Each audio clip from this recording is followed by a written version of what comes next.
Have you ever felt a sudden, just an undeniable pull toward a dream, only to let practicalities completely talk you out of it? Oh, absolutely.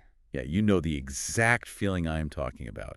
It is that quiet, persistent voice whispering that you should pivot careers or pack up and move across the country. Or maybe sit down and finally write that book you have been outlining in your head for a decade. Right. The one you always say you'll get to someday. Exactly. It is the one specific thing you have always wanted to accomplish. But then, almost instantaneously, the logical self-preservation part of your brain kicks into overdrive. Oh, yeah, the reality check. You start calculating the mortgage payments. You imagine the bewildered looks from your family. You weigh the sheer, terrifying risk of it all. So you just, well, you push the dream down, you swallow the ambition, and you get right back to your daily routine. Does that sound familiar to you? I mean, it sounds familiar to almost everyone, honestly. Today, we are going to explore a narrative that is entirely dedicated to unpacking that specific universal tension. What's fascinating here is that this isn't just some modern self-help concept dressed up in corporate jargon. We are diving into a literal global phenomenon. A massive one. Yeah. Our source material today is Paulo Coelho's modern classic, The Alchemist. And our mission for this deep dive is to explore this text not merely as a beautiful mystical fable. We want to look at it as a surprisingly rigorous psychological roadmap for finding your purpose. So true. We are going to look closely at how a relatively simple story about an Andalusian shepherd boy has managed to cross cultural, linguistic, and generational divides to capture the imaginations of millions of people.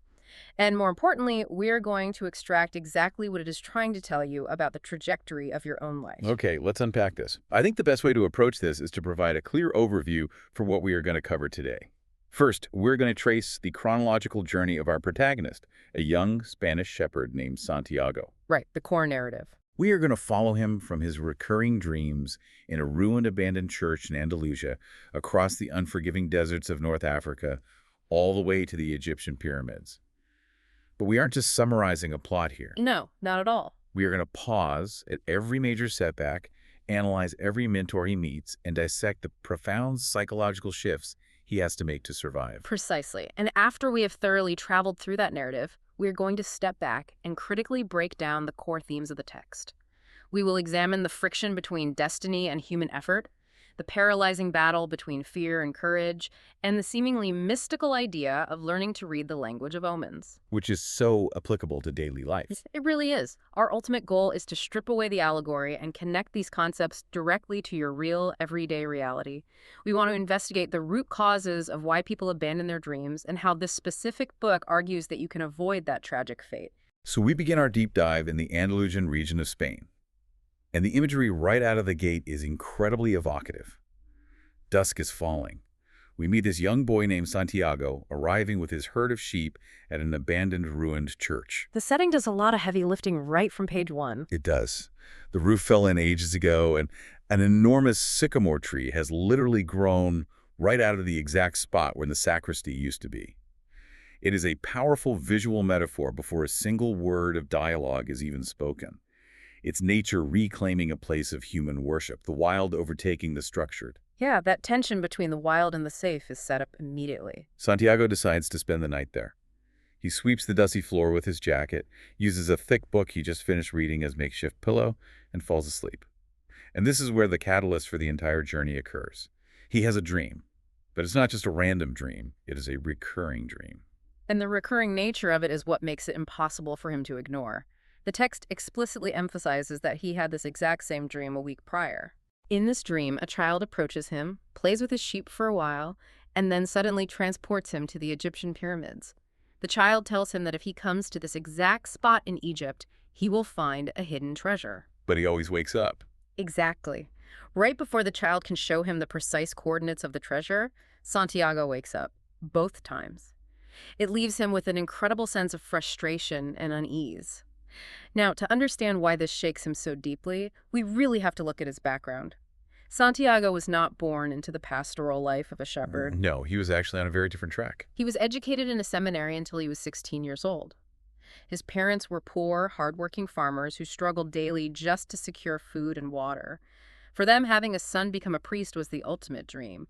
It would have been a source of immense pride and societal validation for a simple family. Which makes his choice to leave that path a massive act of rebellion. I mean, he'd studied Latin, Spanish, and theology. He was on the track to intellectual and social safety. But ever since he was a child, he felt this burning desire to simply know the world.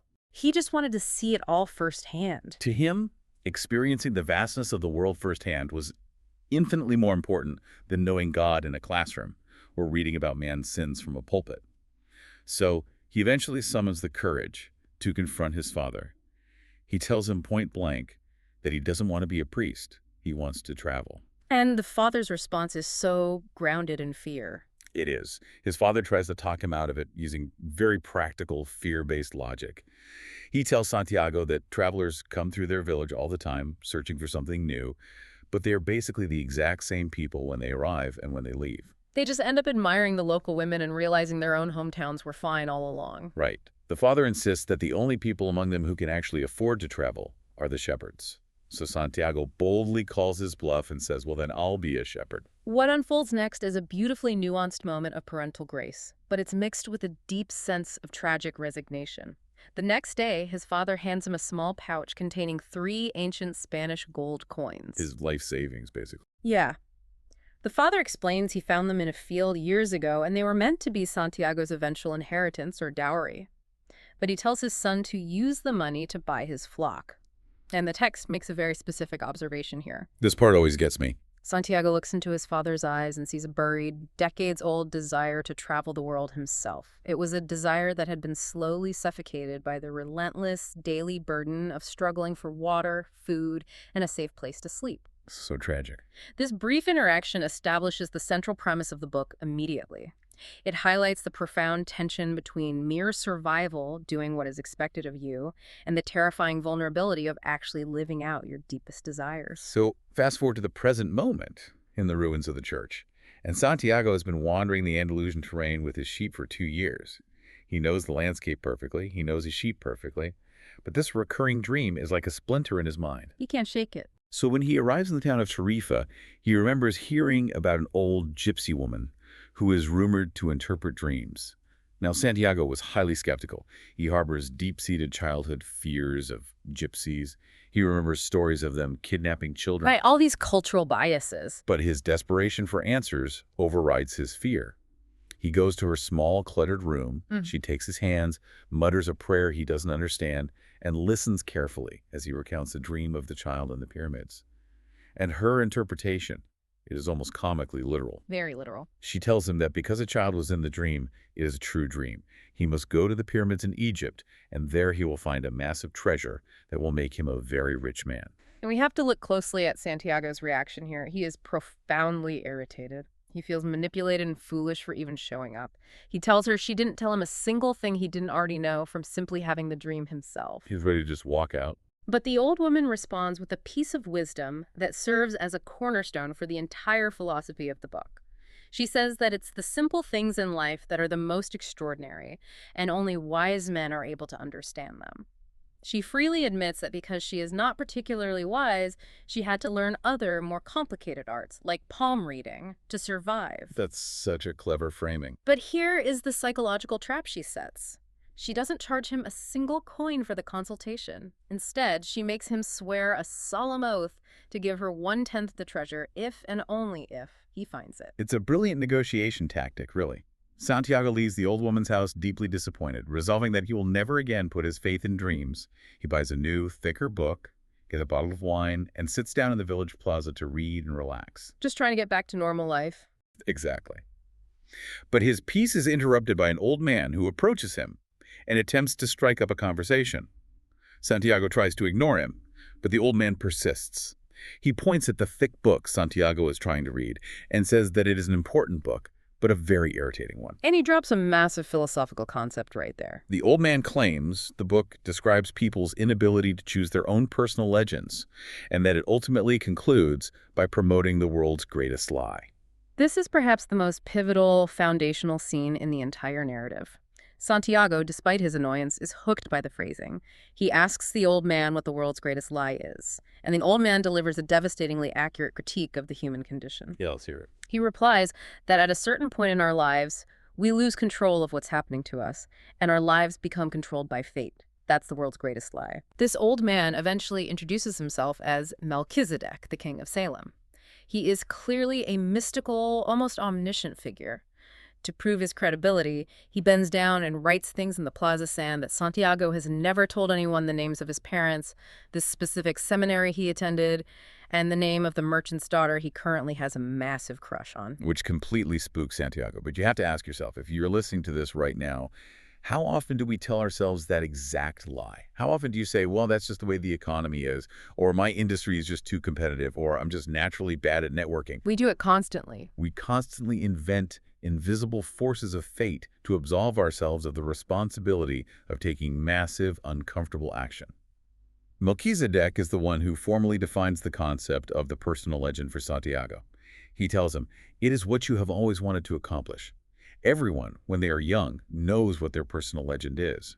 But as time passes, a mysterious force begins to convince them that it will be impossible for them to realize their personal legend. It's a tragedy of aging. Think about that. When you were 10 years old, you believed you could be an astronaut, a celebrated author, a world-class architect. When exactly did that belief downgrade into hoping you get a 3% annual raise at a job you merely tolerate? It is a gradual, insidious process. Melchizedek elaborates, stating that whoever you are, or whatever it is that you do, when you really desire something with all your heart, it is because that desire originated in the soul of the universe. It is your specific teleological mission on Earth. And he delivers what is undeniably the most famous and heavily quoted line from the entire source text. I know exactly which one you mean. When you want something, all the universe conspires in helping you to achieve it. But I want to play devil's advocate here for a second, because if you just isolate that quote, it sounds like toxic positivity. With the whole manifestation trap. It sounds like you can just build a vision board, sit on your couch, and the universe will magically FedEx your dream to your doorstep. But that's not what the book is actually saying, is it? Not at all. Melchizedek points to a baker standing in the window of a shop across the plaza. He tells Santiago that when the baker was a child, he desperately wanted to travel too. But he made a calculated practical choice. He decided to buy his bakery, gather some savings, but perhaps when he's a retired old man, he will spend a month in Africa. He traded adventure for security. Melchizedek observes that he never realized that people are capable, at any time in their lives, of doing what they dream of. So why did he choose the bakery? Because, according to society, bakers have stable homes and are respected, while shepherds sleep out in the open and are seen as transient. What other people thought became far more important to the baker than his own internal personal legend. It is a sobering, analytical observation of human behavior. The baker sacrificed his calling on the altar of societal validation. Which happens every day. Melchizedek then offers to tell Santiago exactly how to find his hidden treasure, but his price is steep. In exchange for this guidance, he demands 1/10 of Santiago's flock of sheep. Now contrast this with the gypsy woman. Oh, this is a great point. The gypsy wanted 1/10 of his future treasure, which cost Santiago absolutely nothing in the present moment. It was a risk-free transaction. The king, however, demands 1/10 of what Santiago possesses right now. Melchizedek explicitly explains the psychology behind this demand. He says that if you start out by promising what you don't even have yet, you will inevitably lose your desire to work toward getting it. He demands a tangible, painful sacrifice in the present to prove Santiago's commitment to the journey. This forces Santiago into a corner. He has to make a brutally hard choice. He ultimately decides to sell his entire flock to a friend, keeping 6 sheep to bring to Melchizedek. The king accepts the payment and confirms that the treasure really is in Egypt, near the pyramids. He validates the dream. He instructs Santiago that the secret to the journey is to follow the omens. God has prepared a specific path for everyone. You simply have to learn to read the omens less specifically for you. Before departing, Melchizedek opens his heavy cape, revealing a brilliant breastplate of solid gold covered in precious stones. Which just blows Santiago's mind. From the center of the breastplate, he extracts 2 stones, a black one called Urim, which signifies yes, and a white one called Thummim, which signifies no. He gives them to Santiago, explaining they are tools to help him read the omens if he becomes completely stuck. However, he gives a strict caveat. The king urges him to make his own decisions and take personal responsibility whenever possible. Armed with these stones and a fragile sense of purpose, Santiago takes a boat across the Strait of Gibraltar to Tangier, Africa. And almost instantaneously upon arriving, he faces a massive, catastrophic setback. A total disaster. He's thrust into a strange, chaotic land, surrounded by a culture he doesn't understand, a language he doesn't speak, and he feels completely out of his depth. He retreats to the familiar comfort of a local bar. While sitting there, a young, friendly man approaches him and miraculously speaks to him in fluent Spanish. Such a relief for him. Santiago is overjoyed and relieved. He immediately confesses to the young man that he needs a guide to take him across the desert to the pyramids. The young man agrees, but states they need to buy camels immediately, asking to see how much money Santiago has. Now, as a reader or a listener, this is the moment you are screaming internally. You can see it coming from a mile away. It is a classic moment of painful naivety. You can see the scam unfolding perfectly. But Santiago's fatal flaw here is projecting his own honesty and earnestness onto a complete stranger. The owner of the bar actually recognizes what is happening, gets incredibly upset, and tries to loudly warn Santiago in Arabic. But the language barrier ruins it. Exactly. Santiago, fueled by paranoia and cultural misunderstanding, assumes the bar owner is the one trying to cheat him. So he proudly follows his new guide out into the labyrinthine, crowded marketplace. Suddenly, amidst the chaos of the bazaar, Santiago's attention is captured by a magnificent, jewel-encrusted sword displayed at a vendor's stall. He stares at it for just a few seconds, fantasizing about buying it when he returns from Egypt as a wealthy man. But when he turns his head back around, the guide is gone. Just vanished. And his entire life savings, the money from the sale of his flock, is gone with him. It is absolute devastation. The sun sets, the vibrant marketplace empties out, and Santiago is left utterly alone in a foreign country. He is without a single cent, he has no sheep to return to, and he is unable to communicate with anyone around him. That is rock bottom. The text paints a visceral picture of his despair. He weeps openly in the empty plaza. He feels profoundly betrayed, not just by the thief, but by the universe. He feels that God is inherently unfair to punish someone who is just trying to pursue their dreams. He stews in the mindset of a victim. He thinks he's done. He's thinking, I'm going to become bitter and distrustful of all people because one single person betrayed me. I'm going to hate those who have found their treasure because I never found mine. This exact psychological nadir is the precise moment where the vast majority of people would completely abandon their personal legend, beg for a ticket home, and spend the rest of their lives cynical and defeated. But Santiago does something crucial here. In his despair, he reaches into his pouch and touches the stones, Urim and Thummim. The mere tactile sensation of them brings him a strange comfort. It reminds him of the old king, of the fact that someone wise believed in his journey. That physical reminder is key. He realizes, sitting there in the dirt, that he has a definitive binary choice to make regarding his own identity. He can either view himself as the poor, helpless victim of a deceitful thief, or he can view himself as an adventurer in quest of his treasure who simply encountered an obstacle. It's a massive reframe. He actively chooses the latter. He says aloud to himself, I'm an adventurer looking for treasure. It sounds simple, but it's of a profound cognitive reframing. He refuses to let the external event dictate his internal identity. This shift in mindset is what literally saves him. Because he stops looking inward at his own misery, he begins to pay attention to his external surroundings again. He starts actively looking for omens rather than pity. Taking action again. He wanders the hilly, winding streets of Tangier the next morning and eventually comes across a crystal shop perched at the very top of a steep street. The shop is clearly struggling. The crystal is covered in dust, and there are hardly any customers braving the climb. Santiago walks in and, communicating mostly through gestures, offers to clean the crystal glasses displayed in the window in exchange for a simple meal. The hustle begins. The merchant is silent but allows it. While Santiago is diligently cleaning the glass, an incredibly improbable thing happens. Two separate customers walk into the shop and buy crystal. The merchant, deeply superstitious, sees this immediate influx of business as a powerful good omen. So they share a meal together, and the merchant formally offers Santiago a job. Santiago, still laser-focused on his goal, says he will work through the entire night to clean every single piece of crystal in the shop, provided the merchant pays him enough to travel to Egypt the very next day. Which shows how naive he still is about the scale of the journey. The merchant just laughs a sad, hollow laugh. He shatters Santiago's illusion by explaining the sheer geography of the situation. He tells the boy that even if he cleaned crystal for a whole year, And even if he earned an excellent commission on every piece sold, he still wouldn't have a fraction of the money required to cross the thousands of kilometers of perilous desert to reach Egypt. It is another crushing blow, perhaps worse than the robbery, because it is delivered not by malice, but by cold, hard reality. The text describes the moment beautifully. It was as if the world had suddenly fallen completely silent. All of Santiago's renewed hopes are instantly dashed. But he doesn't give up. Right, because he had already made the internal commitment to be an adventurer rather than a victim, he doesn't break down this time. He pragmatically agrees to work for the crystal merchant, silently adjusting his goal. He will earn enough to buy some sheep and return to Andalusia in a year. The narrative of the year Santiago spends working for the crystal merchant is, in my opinion, one of the most psychologically rich sections of the entire book. Santiago is a catalyst.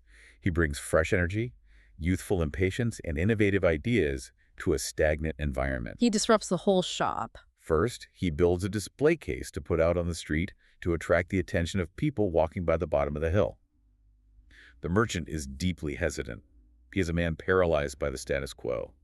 He explicitly states, "I'm already used to the way things are. I don't want to change anything because I don't know how to deal with change. I'm used to the way I am." The crystal merchant serves as the ultimate foil to Santiago. He represents the tragedy of unfulfilled potential. During their time together, the merchant reveals a deeply personal secret. His lifelong dream, his personal legend, is to travel to Mecca. He is a devout Muslim, and completing the pilgrimage is a core religious obligation. And he has the means to do it, right? That's what makes it tragic. He isn't poor. He actually has more than enough money to go. He is in perfect health. But when Santiago presses him, asking why he doesn't just pack a bag and go tomorrow, the merchant's answer is an incredibly raw, heartbreaking confession. What does he say? He says, "Because it's the thought of Mecca that keeps me alive. That's what helps me face these days that are all the same, these mute crystals on the shelves and lunch and dinner at that same wretched cafe. I'm afraid that if my dream is realized, I'll have no reason to go on living." That is just wow. That hits incredibly close to home. He is intentionally keeping his dream as a distant, untouchable fantasy because the fantasy provides a safe, insulated comfort. The reality of actually achieving it is utterly terrifying to him. "I prefer just to dream about it," he says. It's an illusion of progress. This is such a profoundly recognizable human trait. Think about the people who constantly talk about starting a business or writing a screenplay, but never actually write a business plan or type a single word. How many times do you keep a goal permanently stationed on the horizon because actually reaching it, or worse, trying your hardest and failing feels like it would destroy your identity? It is the defining paralysis of modern life. We often discuss the fear of failure, but the crystal merchant vividly illustrates the fear of success, or more accurately, the fear of finality. If he goes to Mecca, what does he do the day after he returns? He has to face the emptiness of his life without the comforting crutch of a future dream. But Santiago handles it differently. Santiago, witnessing this tragedy firsthand, refuses to succumb to it. He continues to innovate. He notices that the steep climb up the hill leaves potential customers exhausted and thirsty. So he pitches a radical idea, serving hot mint tea in the beautiful crystal glasses. Which freaks the merchant out. The merchant is terrified. Serving tea in crystal is unprecedented. He worries the glasses will shatter, that it will ruin the shop's pristine reputation. But the momentum of change is too strong, and he reluctantly agrees. And the tea concept is a massive runaway hit. Men gladly climb the steep hill just to experience the novelty of drinking rich mint tea out of fine, delicate crystal. The shop expands rapidly. They have to hire multiple new employees. Santiago makes an enormous amount of money on his commissions. It totally transforms their lives. The merchant, watching his wealth explode, eventually sits Santiago down and tells him something profound. He says Santiago has been a blessing, but also a curse. Why a curse? Because Santiago forced him to look at wealth, possibilities, and horizons he never previously knew existed. He couldn't hide in ignorance anymore. The merchant admits, "Because I know the things I should be able to accomplish, and I don't want to do so." He recognizes his own cowardice, but chooses it anyway. He then uses a deeply important Arabic word that echoes throughout the rest of the book, maktub, which roughly translates to, "it is written." After nearly 11 months of relentless work, Santiago has amassed a small fortune. He has enough money to return to Spain, buy a flock of sheep twice the size of his original one, and establish himself as a wealthy, respected trader. He packs his bags. He's ready to go back to safety. He fully, genuinely intends to go back to his comfortable past. But as he's packing, his old, worn shepherd's pouch falls to the floor, and out roll the two stones, Urim and Thummim. Seeing them is like a physical shock. He instantly remembers the old king of Salem. He remembers the child in his dream. The pull of the legend returns. He realizes, with sudden clarity, that he is physically and financially 2 hours closer to the pyramids now than he was a year ago in Spain. The comfortable path is right there, but he makes a massive, terrifying pivot. He decides to walk away from his guaranteed success, take his earnings, and join a caravan crossing the brutal Sahara Desert to Egypt. This marks a transition from the relatively safe confines of the city into the deep, unpredictable crucible of the desert. When Santiago joins this sprawling caravan, he meets a character who provides another fascinating contrast, the Englishman. The ultimate academic. Now, this Englishman is highly educated, seemingly wealthy, and is traveling with massive heavy wooden cases packed full of dense books. He has dedicated his life to studying the complex, esoteric science of alchemy. He's joining the caravan to reach the Al-Fayoum oasis, where a 200-year-old alchemist purportedly resides, a man who is rumored to have successfully discovered both the philosopher's stone, which turns base metal into gold, and the elixir of life, which cures all illnesses. The dynamic between Santiago and the Englishman is a brilliant commentary on how different people approach learning and achieving their goals. As the caravan slowly sets off across the dunes, the Englishman spends virtually every waking hour with his nose buried in his complicated, cross-referenced books. Just totally absorbed in theory. He is obsessively consuming information. Santiago, trying to emulate him, attempts to read his own book for a few days, but he finds it impossible to concentrate. He eventually throws his book away entirely. Instead, he focuses outward. He looks at the real world. He watches the endless expanse of the desert. He studies the rhythmic movements of the camels. He listens to the harsh whispering of the wind. He observes how the caravan guides navigate by the stars. He grounds his education in the reality of his immediate environment.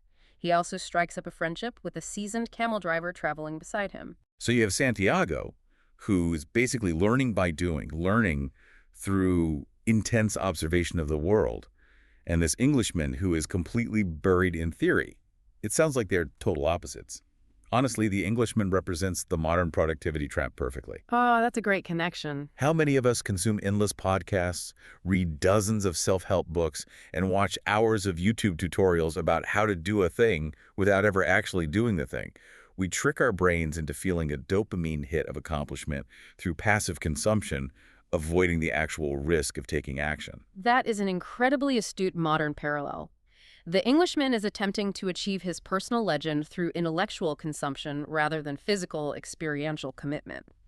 While the Englishman reads, Santiago learns vital life lessons from the camel driver. What does the camel driver teach him? Let's look at the camel driver's underlying philosophy, because it represents a profound form of grounded stoicism. The camel driver shares his history. He used to be a successful farmer, he had a lush orchard, a family, and he fully expected to live and die peacefully on his land. But then, an unpredictable disaster struck. The flooding, right. The earth opened up, the Nile flooded unpredictably, and his entire livelihood was utterly destroyed. He was forced, out of sheer survival, to become a camel driver. But instead of being bitter, he tells Santiago this catastrophe taught him a vital lesson. He realized he didn't need to fear the unknown, so long as he was capable of achieving what he needed to survive. That's so powerful. He says we are afraid of losing what we have, but this fear evaporates when we understand that our life stories and the history of the world were written by the same hand. That stoicism becomes critical. Because as the caravan moves deeper into the vastness of the Sahara, rumors of violent tribal wars start spreading among the travelers. The atmosphere shifts from tedious to intensely dangerous. They have to stop lighting fires at night to avoid being targeted.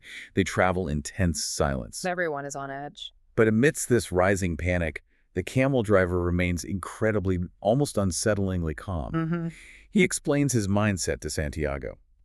Once you get into the desert, there's no going back. And when you can't go back, you have to worry only about the best way of moving forward. The rest is up to Allah, including the danger. He is a master of living entirely, unapologetically in the present moment. He imparts a simple but profound rule: eat when it's time to eat, Move along when it's time to move along. It's the ultimate antidote to anxiety. Now, while the camel driver is teaching Santiago about the power of the present moment, the Englishman attempts to educate him about the theoretical mechanics of alchemy. Trading knowledge. Santiago borrows the Englishman's heavy texts and tries to understand concepts like the soul of the world, the mysterious emerald tablet, and the complex purification processes required to create the Philosopher's Stone. But Santiago finds the texts needlessly convoluted, packed with obscure drawings, cryptic codes, and frustrating allegories. It's just too much noise for him. When he eventually returns the stack of books, the Englishman eagerly asks what he learned. Santiago replies simply that he learned the world has a soul, and that whoever understands that soul can understand the language of things. The Englishman is deeply disappointed. He feels Santiago completely missed the necessary complexity. Santiago, conversely, feels the Englishman is entirely missing the profound simplicity of the desert surrounding them. Eventually, the exhausted caravan reaches the Al-Fayoum oasis. Because the surrounding desert is consumed by tribal warfare, it is deemed too dangerous to travel any further, meaning they are stuck at the oasis indefinitely. But this isn't a tiny watering hole.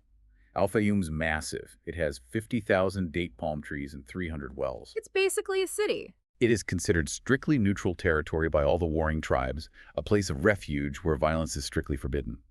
And it is here, amidst this temporary safety, while waiting at one of the wells, that Santiago meets a young woman named Fatima. The encounter with Fatima is not just a romantic subplot. It represents Santiago's direct engagement with the ultimate universal language, love. The text describes the moment with striking clarity. When Santiago looks into her dark eyes, time literally seems to stand still. Classic love at first sight. The ambient noise of the bustling oasis fades away. He realizes, in a flash of pure intuition, that love is a force older than humanity itself, more ancient and enduring than the desert they stand in. It is the most powerful omen he has ever encountered, and he recognizes it instantly. He doesn't hesitate or play games. He tells her almost immediately that he loves her and wants her to be his wife. But Fatima's reaction is what makes this truly compelling. She is a woman born and raised in the desert. She operates under a completely different paradigm of attachment than someone from a safe city. She knows intimately that the desert regularly takes their men away, and that they do not always return. She understands the impermanence of it all. But instead of begging him to stay safe with her, she actively encourages him. She tells him she's part of his dream, part of his larger personal legend. She explicitly tells him to continue his journey toward the pyramids. Her philosophy is breathtakingly selfless. If I'm really a part of your dream, you'll come back one day. It is a profound display of unconditional, unselfish love. She refuses to be the anchor that stops his ship. But Santiago is deeply, deeply tempted to stay. Let's look at his reality. He has money from the crystal shop, he is respected in the oasis, and he has found the woman he loves. He has everything he thought he wanted. Why on earth would he willingly walk back out into a desert currently consumed by war to look for a treasure that might just be a delusion? It is the ultimate test of comfort versus calling. But then an external event shatters his complacency. Santiago is walking out in the desert thinking about Fatima when he observes two hawks flying high in the sky. The omens return. He watches their intricate, aggressive movements. Suddenly, one hawk makes a violent, flashing dive, attacking the other. In that exact fraction of a second, Santiago experiences a sudden, terrifyingly vivid vision. He sees an army riding into the peaceful oasis with swords drawn, bringing slaughter to the neutral ground. He is completely shaken. He has no idea what to do with this information. He consults his friend, the camel driver, who listens carefully. The camel driver tells him that sometimes God does indeed reveal the future to people, but generally only if it is a future that was explicitly written so as to be altered. It's an actionable vision. He strongly advises Santiago to go and warn the tribal chieftains. So Santiago takes a massive risk. He walks to the center of the oasis and requests an audience at the massive white tent of the chieftains. He enters and relays his vision. The chieftains, men of tradition and power, debate it fiercely. The fundamental rule of the desert is that no one ever attacks an oasis.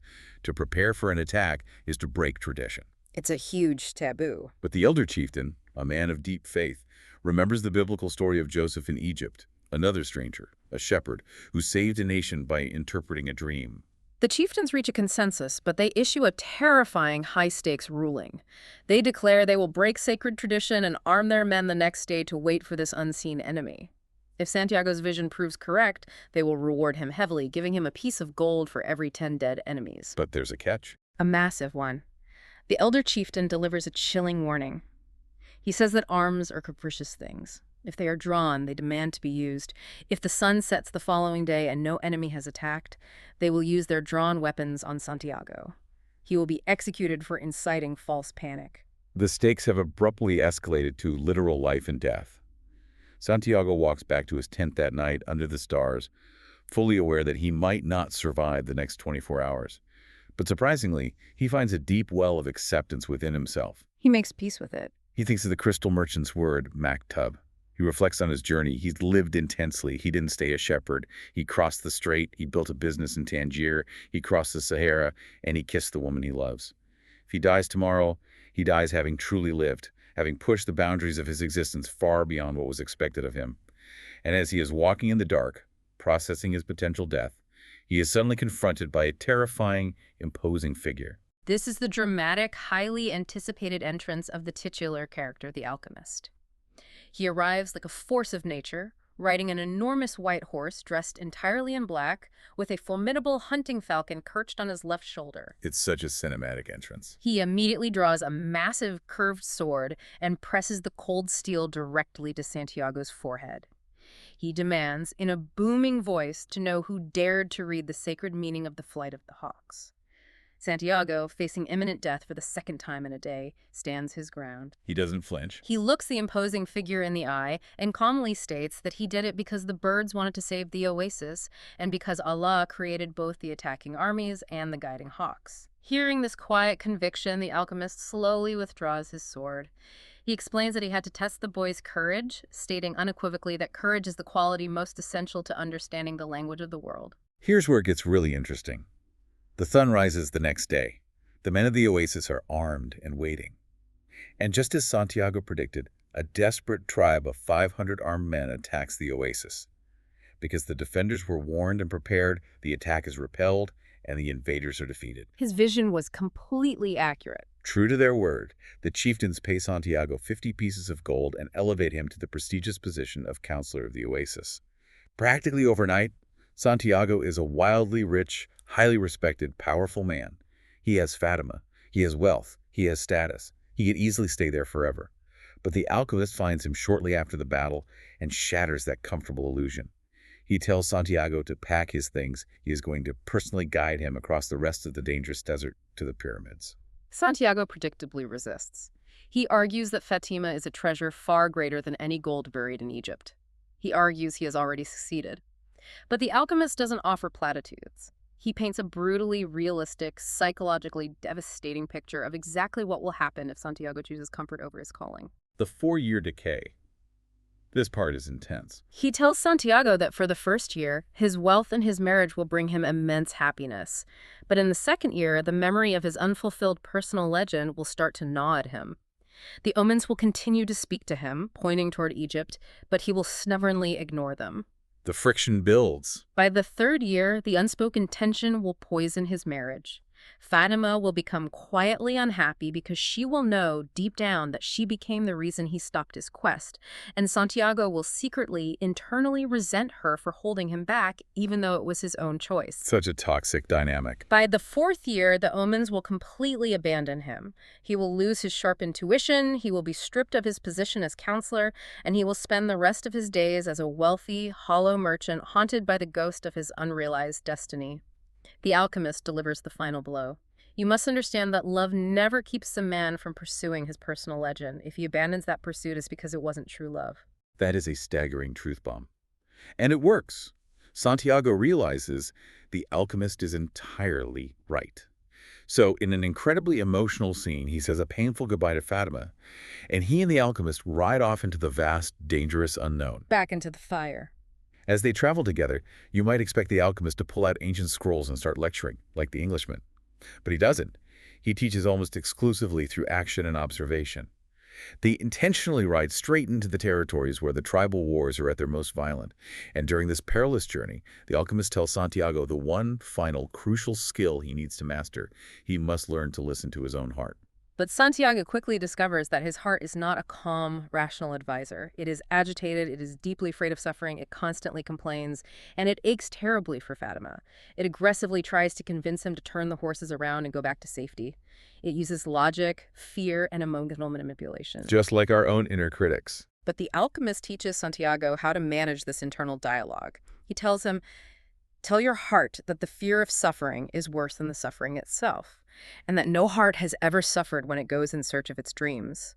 Santiago learns to actually converse with his heart, to acknowledge its deep fears without letting those fears dictate his actions. He achieves a state of internal alignment. But just as he achieves this internal peace, external reality strikes hard. They face the ultimate test of the narrative. They are surrounded and captured by a fierce, heavily armed, warring tribe. The soldiers are paranoid and accuse them of being enemy spies. Captured again. To save them from immediate execution, the alchemist does something seemingly insane. He hands the tribal chief every single piece of Santiago's hard-earned gold. And then he makes an unbelievable wager. He points to Santiago and tells the chief that this boy is a supremely powerful alchemist, a master of the elements, who can literally transform himself into the wind. Which Santiago has no idea how to do. Exactly. He asks for 3 days to prove this claim. If Santiago fails to turn into the wind by the 3rd day, they will willingly offer their lives to the tribe. Santiago is utterly paralyzed by terror. He has no magical powers. He doesn't know how to turn into the wind. He furiously accuses the alchemist of getting them both killed for no reason, but the alchemist remains infuriatingly calm. What does he say? He delivers a line that serves as the thesis for pushing past perceived human limits. If a person is living out his personal legend, he knows everything he needs to know. There is only one thing that makes a dream impossible to achieve: the fear of failure. He is forcing Santiago into a situation where he has absolutely no safety net. He must evolve or die. For 2 agonizing days, Santiago sits alone on a high cliff overlooking the enemy camp, looking out at the vast desert, completely consumed by fear. He is literally staring down his own mortality. But on the 3rd day, the chief and his commanders gather at the base of the cliff, waiting for the execution or the miracle. Santiago stands up, he looks out at the endless desert, and he begins to speak to it. He taps into the language of the world. He doesn't cast a spell. He attempts to communicate. He tells the desert that he loves it, that he understands its vastness, and he asks for his help to turn into the wind so he can finally reach his treasure and return to the woman he loves. The desert responds. It says it understands his love, but it doesn't possess the power to move him. It tells him he must ask the wind. So Santiago shifts his focus. He speaks to the wind. The wind is characterized as arrogant and proud. It blows across the entire globe, touching every corner of the earth. But Santiago engages it in philosophical debate. He argues that despite their differences, they were both created by the same ultimate hand. The wind is stubborn, though. The wind, intrigued but ultimately incapable, whips up a massive, blinding sandstorm that engulfs the camp, but admits it does not know how to transform a human body into air. It suggests he speak to the sun. The scene builds in intensity. Santiago looks up through the swirling sand to the blinding sun. He speaks to it about the nature of love. He argues that love isn't just a human emotion. It is the fundamental force that compels everything in the universe to transform and evolve into something better, striving toward a point where the soul of the world becomes one singular perfect thing. A profound realization. The sun shines with blistering intensity, illuminating the earth, but it too must admit its limitations. The sun cannot perform this specific miracle. It tells the boy he must speak to the hand that wrote all. Finally, having exhausted all natural elements, Santiago turns to the profound silence of the universe. He doesn't speak, he prays. But crucially, as the text notes, it is not a prayer of petty requests. He doesn't beg to be saved. It is a prayer of profound understanding. Pure connection. In that moment of absolute surrender and pure focus, he realizes that the desert, the wind, and the sun are all just fellow creations trying to follow their own paths. He realizes that only the hand that wrote all can intervene and perform true miracles. In that moment of deep, transcendent spiritual connection, Santiago reaches through the fabric of reality, touches the soul of the world, and recognizes that it is inherently a part of the soul of God. And the ultimate revelation hits him. He sees that the soul of God is reflected within his own soul.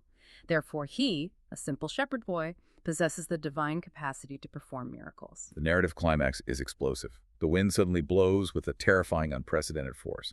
The tribal commanders are blinded and terrified by the unnatural storm. When the dust finally slowly settles, the chief looks up to the cliff. Santiago is gone.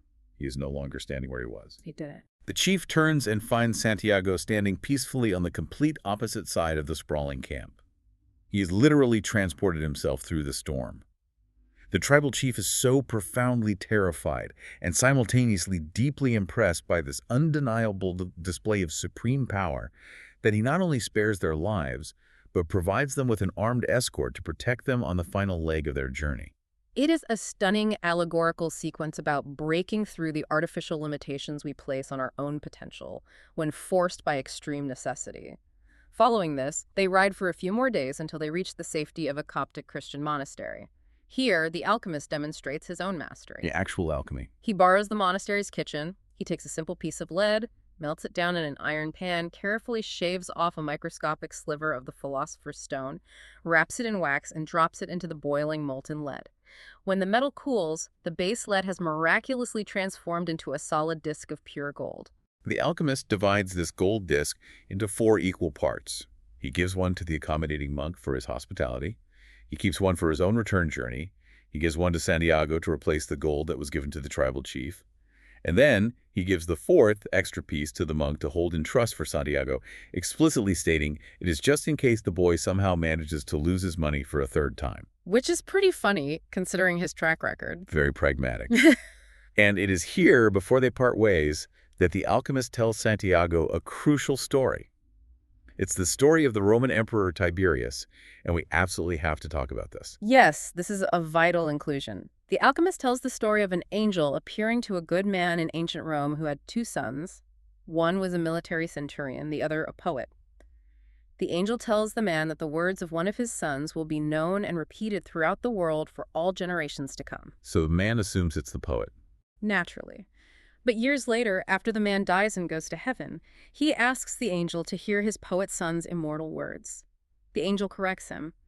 The poet's words were beautiful, but they were forgotten. The words that became immortal belonged to his military son, the centurion. When the centurion sought out a rabbi named Jesus to heal his servant, he felt unworthy and said, "Lord, I am not worthy that you should enter under my roof, but only say the word and my servant shall be healed." It's a powerful story, but why does the alchemist tell this to Santiago right at the finish line? Because it reinforces the idea that you rarely understand the true, lasting impact of your own personal legend. The alchemist tells Santiago no matter what he does, every person on Earth plays a central role in the history of the world, and normally he doesn't know it. It elevates Santiago's seemingly selfish quest for treasure into something cosmically significant. With that final lesson imparted, the alchemist turns his horse around, and it is time for Santiago to complete the final, most crucial leg of the journey entirely alone. Santiago rides alone through the silent desert for a few hours, deeply attuned to his surroundings and listening intently to his heart. His heart gives him one final, highly specific instruction. Be aware of the place where you are brought to tears. That's where I am, and that's where your treasure is. As Santiago exhausts his horse climbing to the crest of a massive, towering dune, he looks down and he finally sees them. The great pyramids of Egypt, bathed in the ethereal silver light of the full moon. He finally made it. The sheer majesty of them overwhelms him. He falls to his knees in the soft sand and openly weeps. He weeps with gratitude. He thanks God for leading him on this arduous path, for introducing him to the king, the crystal merchant, the Englishman, the alchemist, and above all, Fatima.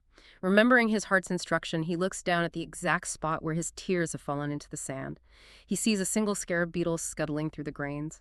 He knows that in ancient Egypt, scarabs are a sacred symbol of God. It is the final omen. Fueled by adrenaline and hope, he begins to dig wildly into the dune with his bare, bleeding hands. He digs and digs, hour after hour, exhaustion completely taking over, but his hands find absolutely nothing but more sand. And then suddenly, he hears the soft crunch of footsteps. Several dark figures approach him. They are violent refugees displaced by the ongoing tribal wars. That's a terrible moment. They see his fine clothes. They search him and find the solid piece of gold the alchemist gave him.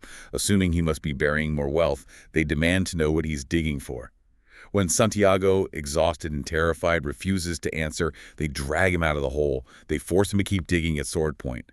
When the hole remains empty, their frustration boils over, and they begin to beat him savagely. The beating is brutal. He is battered, bleeding profusely, his clothes torn to rags. He is literally on the verge of being beaten to death in the shadow of his goal. As he lies there, drifting out of consciousness, he remembers the pragmatic words of the alchemist, "What good is money to you if you're going to die?" So he confesses. Screaming through swollen, bloody lips, Santiago decides to tell them the absolute truth. He yells that he is just a shepherd who had a recurring dream of a massive hidden treasure buried near the pyramids, and that is the only reason he crossed the desert. The leader of the refugees stops. He looks down at this broken, bloody boy. He signals his men to back off, telling them to leave Santiago alone, concluding that the boy clearly has nothing else and must have stolen the single piece of gold. But before they walk away into the darkness, the leader crouches down and says something that turns the entire narrative completely upside down. The ultimate twist. He mocks Santiago. He says, "You'll live, and you'll learn that a man shouldn't be so stupid." 2 years ago, right here on this exact spot, I had a recurrent dream too. I dreamed that I should travel to the distant fields of Spain and look for a ruined, abandoned church where shepherds and their sheep slept. In my dream, there was a massive sycamore tree growing out of the ruins of the sacristy, and I was told that if I dug at the roots of that sycamore, I would find a hidden treasure. It's his exact starting point. The leader spits in the sand and adds, "But I'm not so stupid as to cross an entire desert just because of a recurrent dream." And with that profound revelation, the refugees disappear into the night. Santiago slowly, agonizingly stands up. He looks up at the majestic pyramids. The text notes that they seem to laugh at him in the moonlight, and despite his broken body, he laughs back, his heart completely bursting with an overwhelming joy. Because now he knew. He knew exactly where his treasure was. It was right exactly where he had started his journey years ago. The story then cuts to a brief, satisfying epilogue. Santiago, utilizing the gold left with the monk, makes the long journey back to Andalusia, Spain. He returns to the familiar abandoned church. He stands beneath the shade of the old sycamore tree. He takes a shovel and begins to dig at the roots, and there, deep in the earth, he hits something solid. The real treasure. He unearths a heavy, ancient chest overflowing with old Spanish gold coins, precious stones, and jeweled statues left behind by long-dead conquistadors. The treasure was undeniably real, and it was there the entire time. As he sits with his wealth, a warm wind blows in the lavender from Africa, and it carries with it the faint, unmistakable scent of Fatima's perfume. He smiles, looks up, and simply says, "I'm coming, Fatima." It is a brilliantly constructed cyclical narrative, but here is the critical philosophical takeaway. The journey to the pyramids was never actually about the pyramids holding the physical chest of gold. The brutal, transformative journey was functionally necessary because it was the absolute only way Santiago could learn the language of the world. He had to become the person capable of finding it. Exactly. It was the only way he could discover true love with Fatima. It was the only way he could interact with the soul of the world to save his own life. And fundamentally, it was the only way he could ever end up on that specific dune in Egypt to hear the mocking words of the refugee that pointed him back home. Without the journey, he never finds the gold under the tree he slept by. The journey itself was the alchemy. Okay, Santiago finds his treasure right where he started. But that raises a massive practical question for us in the real world. If the treasure is always in our own backyard, what is the point of the struggle? That tension between destiny and effort is something we need to unpack deeply as we transition into part 2 of our deep dive. Let's get into the core themes. Let's look critically at the central conflict, destiny versus effort. The book popularizes this incredibly famous, almost ubiquitous line. When you want something, all the universe conspires in helping you to achieve it. I mentioned earlier that this sounds like a free pass to do nothing. But wait, isn't that just a classic case of survivorship bias? What about the thousands of people who try just as hard as Santiago, face just as many deserts, and fail miserably? Is the book just telling us what we want to hear? That is the most common and perhaps the most valid critique of the text. However, if we connect this to the bigger picture and look closely at the actual mechanics of the story, the universe in Coelho's world demands intense, almost unreasonable action and severe sacrifice. It's not a gentle delivery service. Not at all. Santiago does not just sit in the ruined church visualizing gold. He has to sever ties with his family's expectations. He has to sell his livelihood. He crosses a literal ocean. He gets violently robbed and reduced to weeping in the street. He works a grueling manual labor job for nearly a year. He risks execution at the oasis. He faces down armed, hostile tribesmen. He is beaten within an inch of his life. The universe conspiring is depicted as a series of brutal tests, cryptic omens, and fleeting opportunities that you must actively, courageously engage with, or they vanish. Right. The universe isn't handing out participation trophies. Look at the Englishman. He is the perfect, tragic example of this. The Englishman possessed all the knowledge in the world. He read about alchemy for years. He bought rare, expensive volumes. He studied the complex history. He memorized the intricate codes. But he was utterly stuck. He couldn't actually perform alchemy. He was paralyzed by theory. When he finally reaches the oasis, finds the legendary alchemist, and breathlessly asks him how to begin the masterwork, what does the alchemist tell him? He doesn't give him a secret formula. He simply says, go and try. He forces the Englishman to build a furnace and actually attempt the process. He tells him the absolute only way to learn is through the friction of action. Exactly. The Englishman was trapped in the illusion of progress. If we map this onto your life as a listener, spending 6 months researching a career change, reading endless books on entrepreneurial mindset, or watching hundreds of videos on how to code is practically useless without taking the literal, terrifying journey of applying for the job, starting the LLC, or building the app. You have to risk the desert. You have to build the furnace and try to separate the sulfur, as the Englishman eventually stubbornly does. The universe, according to the text, does not conspire for those who merely intellectualize their desires. It conspires exclusively for those who act upon them. So if action is the requirement, what is the primary force that stops people from acting? That brings us to our next core psychological theme, the battle between fear and courage. The alchemist gives Santiago a piece of advice that I think should be framed on every wall. Tell your heart that the fear of suffering is worse than the suffering itself. It's so true. This is profound insight into human psychology. How often do we paralyze ourselves by vividly imagining the absolute worst-case scenario? Psychologists refer to this as loss aversion or catastrophizing. It is the defining human struggle. We are evolutionarily wired to prioritize avoiding pain over acquiring joy. Let's break down how this manifests in the real world using the crystal merchant again. We discussed his fear of success, but it's deeper than that. It's the paralysis of the comfort zone. He refuses to leave the shop. He stays stagnant in his struggling, dusty shop because his unfulfilled dream of Mecca is his only psychological comfort blanket. It gives him a teleological purpose, something to look forward to in a life he otherwise finds unbearably dull. If he actually goes, he faces the terrifying existential void of, well, what now? And I really want to ask you, the listener, to reflect on this right now. What is your personal Mecca? What is that specific dream you constantly talk about doing someday when the timing is just right? Are you intentionally keeping it as a distant fantasy to avoid the terrifying reality of actually trying, pouring your soul into it, and potentially succeeding, which would require you to adopt a whole new identity? Or trying and failing. Right. Or worse, trying your absolute hardest and realizing you aren't good enough. The book fiercely argues that holding on to the fantasy out of fear is the ultimate tragedy.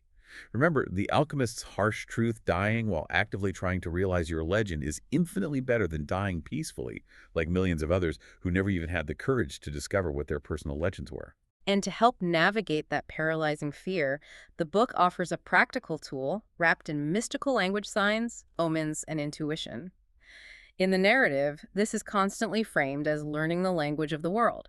Santiago learns to read the shifting sands of the desert, the sudden flight patterns of the hawks, the nervous instincts of his horse, and even the subtle body language of the crystal merchant's customers. But let's ground this. Yeah, for the sake of our listener, let's completely strip away the mystical terminology. What are omens in our hyper-modern digital daily lives? Yeah, let's be real.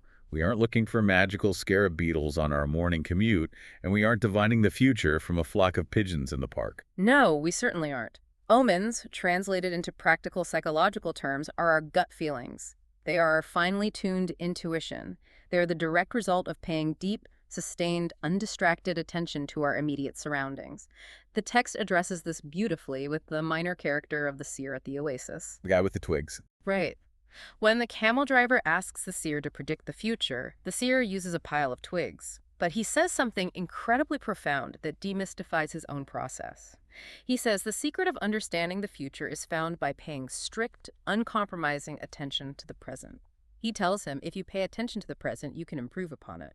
And if you improve on the present, what comes later will also be better. That's the ultimate takeaway. Intuition is not magic. It is simply rapid subconscious pattern recognition.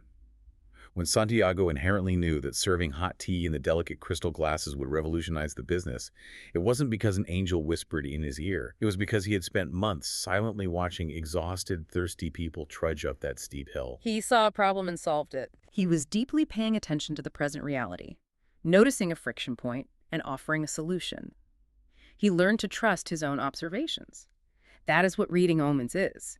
It is noticing the subtle opportunities, the shifts in market trends, the unspoken tensions in a relationship, or the red flags in a negotiation that are constantly around us, but that we usually completely ignore because we are too distracted by our smartphones, our anxieties about the future, or our heavy regrets about the past. This brings up a critical concluding point for this section. If reading the omens is just paying attention, why do so many people abandon their dreams in the first place? We touched on this early on with the story of the baker.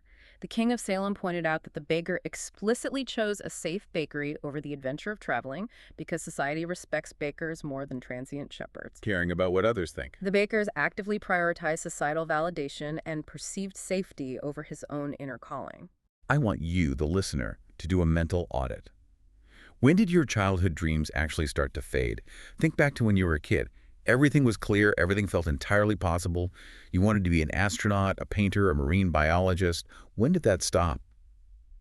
Melchizedek says that as time passes, a mysterious force begins to convince people that their personal legend is impossible. Let's name that force. It's society. That force is societal conditioning. It is the crushing weight of the status quo. It is the pressure to conform, to be practical, to care significantly more about what your neighbors, your parents, or your LinkedIn network thinks than what your own soul actually needs. So what does this all mean? This raises an important question. How do we actively fight that conditioning? The text suggests that avoiding the world's greatest lie, the toxic idea that fate or the economy controls your life, requires violently waking up from the autopilot of societal expectations. It requires reclaiming your agency. Like Santiago did with his dad. Santiago had to actively, painfully tell his disappointed father he wouldn't be a priest. He had to actively choose to trust the unforgiving desert over the massive wealth of the crystal shop. Pursuing your purpose is not a one-time decision. It is a continuous, daily, active rebellion against the comfortable status quo of your own life. Okay, moving into part 3 of our deep dive. Yeah. I want to shift gears and do some critical analysis of the book itself as an artifact. We have to acknowledge that this book is a staggering global phenomenon. I mean, the numbers are difficult to even comprehend. It has been translated into over 80 different languages. It has sold roughly 150 million copies worldwide. It is consistently ranked as one of the best-selling books in the entire history of publishing. It's monumental. Why? What is it about this specific, relatively short story about a shepherd that resonates so universally? We can look directly to Paulo Coelho's own foreword to the 25th anniversary edition for some valuable insight. He argues that the book acts as a fundamental, universal bridge between people. He notes that a neighbor might not understand your complex political views or your specific religious dogma or the nuances of your culture, but they can inherently understand your story. The human element. The quest for a treasure, the agonizing search for purpose, the feeling of being totally lost in a desert, the profound desire for true love. These are the absolute core, inescapable components of the human condition. It appeals to literally everyone. You have former U.S. presidents like Bill Clinton being photographed reading it. You have pop icons like Madonna raving about it in Vanity Fair. College students, Fortune 500 CEOs, professional athletes, they all quote it endlessly. And that's because whether your specific treasure is launching a successful tech startup, raising a happy and healthy family, or finally writing that screenplay, the underlying emotional journey is entirely identical. The structure is the same. We all experience the seductive beginner's luck that hooks us. We all face the severe, soul-crushing tests that make us want to quit. We all experience the bitter moments of despair weaving in the empty marketplace. And we are all heavily tempted to settle for the comfortable oasis when things get too hard. The book provides a shared vocabulary for the struggle of life. However, as objective guides, we must impartially report on the book's rocky history and the significant criticisms it continues to face. Because despite its current monumental, untouchable status, its inception was a masterclass in failure. This part is fascinating. In his foreword, Coelho openly writes that when The Alchemist was first published in his native Brazil by a small press, it was a massive flop. It sold exactly one single copy in its first week. It took 6 agonizing months just to sell a second copy. By the end of the year, his original publisher decided to cut their losses, canceled his contract entirely, and gave him the remaining printed copies, explicitly saying the book wasn't working. Coelho was 41 years old, he had poured his soul into this text, and he was professionally devastated. But he didn't give up. He literally lived his own metaphor. He fundamentally believed the universe would conspire to help him, but only if he kept acting. He didn't just sit at home waiting for the book to sell itself. He took his manuscript and relentlessly knocked on other publishers' doors until a larger publishing house gave him a second chance. Slowly, incredibly slowly, entirely through grassroots word of mouth, it started to gain traction and eventually exploded into the stratosphere. But even with its unparalleled success, it attracts fierce critics in literary and philosophical circles. Many readers and critics find Coelho's central philosophy, specifically the idea that the universe will help you if you just desire something with enough purity to be overly simplistic and perhaps dangerously naive. The toxic positivity argument. Exactly. They argue that this philosophy ignores very real systemic barriers, generational poverty, structural inequality, or just the sheer existence of devastating bad luck. If someone fails to achieve their dream because they are trapped in poverty, the book's logic could be misconstrued to imply they simply didn't want it enough, which is a harsh and arguably toxic perspective. That is a very fair and necessary critique to bring up. It's not all magic and sunshine out there. But what I find truly fascinating is that the text itself actually seems to offer an internal preemptive defense against this exact criticism. Remember when the old king, Melchizedek, casually notes that almost all books in the world exist just to teach the world's greatest lie?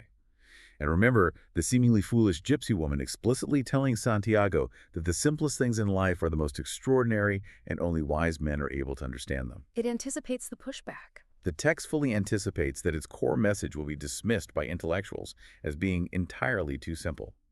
But it counter-argues that the crushing complexity of modern life is often an illusion we intentionally create, much like the Englishman hiding behind his dense, impenetrable books, specifically to avoid taking the simple but utterly terrifying practical steps toward our goals. It ultimately boils down to a fundamental philosophical debate between modern cynicism and romantic idealism. And regardless of where you personally fall on that spectrum, and we are looking at this completely impartially, simply presenting the ideas that the source material is unflinchingly clear in its stance, maintaining unwavering faith in your personal legend, and continuing to move forward despite the inevitable severe beatings you will take at your own metaphorical pyramids is the absolute only way to live a truly fulfilled life.